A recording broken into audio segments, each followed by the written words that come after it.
ಹರೇ ಶ್ರೀನಿವಾಸ. ಇವತ್ತು ಶ್ರೀ ಲಕ್ಷ್ಮೀ ಶೋಭಾನೆ ಪದದ 4ನೇ ಶ್ಲೋಕದ ಅರ್ಥವನ್ನು ನೋಡೋಣ. ಬೊಮ್ಮನ ಪ್ರಳಯದಲ್ಲಿ ತನ್ನರಸಿಯೊಡಗೂಡಿ ಸುಮ್ಮನೆಯಾಗಿ ಮಲಗಿಪ್ಪ, ನಮ್ಮ ನಾರಾಯಣಗೂ ಈರಮ್ಮೆ ಗಡಿಗಡಿಗೂ ಜನ್ಮವೆಂಬುವುದು ಅವತಾರ. ಬೊಮ್ಮನ ಪ್ರಳಯದಲ್ಲಿ ಅಂತಂದರೆ, ಬೊಮ್ಮನ ಪ್ರಳಯದಲ್ಲಿ ಬ್ರಹ್ಮದೇವರ ಆಯುಷ್ಯ ಮುಗಿದ ಮೇಲೆ ಬರುವಂಥ ಪ್ರಳಯ ಕಾಲ. ಆ ಪ್ರಳಯ ಕಾಲದಲ್ಲಿ ಬೊಮ್ಮನ ಪ್ರಳಯದಲ್ಲಿ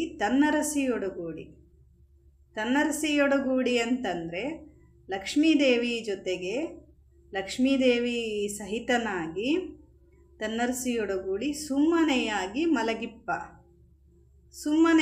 ಮಲಗಿರ್ತಾನೆ.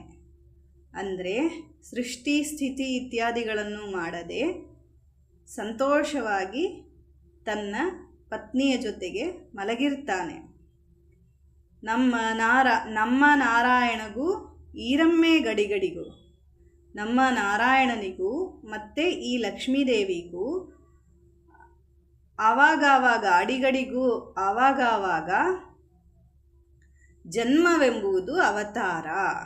ಜನ್ಮ ಅಂತ ಹೇಳಿ ನಾವು ಹೇಳೋದು ಅದು ಅವರಿಗೆ ಜನ್ಮ ಮರಣಾದಿಗಳಲ್ಲ, ಅದು ಅವರಿಬ್ಬರಿಗೂ ಅವತಾರ ಅಂತ ಹೇಳಿ ಇಲ್ಲಿ ದೇವರ ಬಗ್ಗೆನೂ ಲಕ್ಷ್ಮೀದೇವಿ ಬಗ್ಗೆನೂ ಹೇಳ್ತಾರೆ. ದೇವರಿಗೂ ಸರಿ ಲಕ್ಷ್ಮೀದೇವಿಗೂ ಸರಿ ಜನನ ಮರಣಾದಿಗಳಿಲ್ಲ. ಅವರಿಬ್ಬರು ನಮಗೆ ತೋರಿಸ್ಕೊಡೋ ಅವತಾರಗಳು, ನಮಗೆ ಲೀಲೆಯನ್ನು ತೋರಿಸೋದಕ್ಕೋಸ್ಕರ ಅವತಾರವನ್ನು ಮಾಡ್ತಾರೆ ಅಂತ ಹೇಳ್ತಾರೆ. ಇದನ್ನು ವಾದರಾಜ ಸ್ವಾಮಿಗಳು ಒಂದು ಸಣ್ಣ ಶ್ಲೋಕದಲ್ಲಿ ಹೇಳಿ ಮುಗಿಸಿದ್ದಾರೆ ಈ ಅರ್ಥವನ್ನು. ಮತ್ತು ಇವತ್ತು ಶ್ರಾವಣ ಶುಕ್ರವಾರ ಹುಣ್ಣಿಮೆ, ಲಕ್ಷ್ಮೀದೇವಿ ಪೂಜೆ, ಇವತ್ತು ವರಮಹಾಲಕ್ಷ್ಮಿ ಪೂಜೆ. ಎಲ್ಲ ಮುತ್ತೈದೆ ಸ್ತ್ರೀಯರು ಮಾಡಿದ್ದೀರಿ. ಎಲ್ಲ ಮುತ್ತೈದೆ ಸ್ತ್ರೀಯರಿಗೂ ಆ ಭಗವಂತ ಮುತ್ತೈದೆ ಸೌಭಾಗ್ಯವನ್ನು ಮತ್ತು ಮಕ್ಕಳ ಸೌಭಾಗ್ಯ ಹಾಗೂ ಎಲ್ಲ ರೀತಿಯ ಒಂದು ಸಂತೋಷದ ಸೌಭಾಗ್ಯವನ್ನು ಆ ಪರಮಾತ್ಮ ಕೊಟ್ಟು ರಕ್ಷಣೆ ಮಾಡಲಿ ಅಂಥೇಳಿ ಪ್ರಾರ್ಥನೆ ಮಾಡ್ತೀನಿ. ಎಲ್ಲರಿಗೂ ಶುಭವಾಗಲಿ.